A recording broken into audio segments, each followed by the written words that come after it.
Hi, I'm Dan Winter. This week's message is very simple and lots of fun. The message is how easy it is to understand how your DNA absorbs the charge of its environment.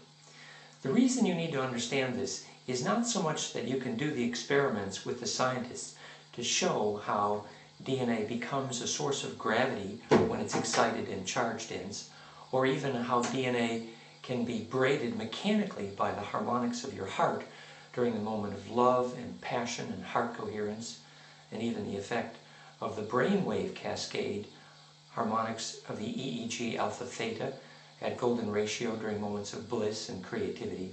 All of these things are fun for science, but the real issue is for you that you would take responsibility for the fact that your DNA is constantly seeking the charge compression of its environment so that it can absorb that charge, become the center of gravity of that charge, implode it, become fractal in it, embed it, and then steer the growing charge field that comes around the center of that compressing force.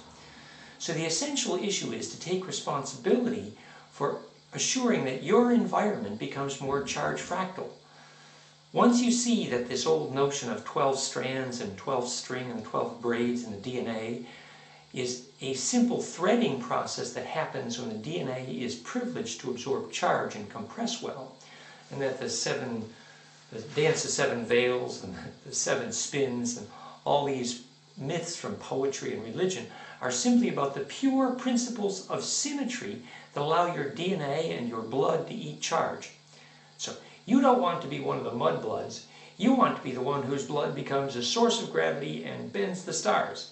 This means for you that you eliminate the electrosmog in your home and in your bed and in your environment, that you braid life force and charge density in your food and your yoga and your sacred dance, and that you take responsibility, and that you can leave the childishness of religion and personality worship and miracle worship behind, and join with us in the blissful process of becoming part of a self-empowered global culture.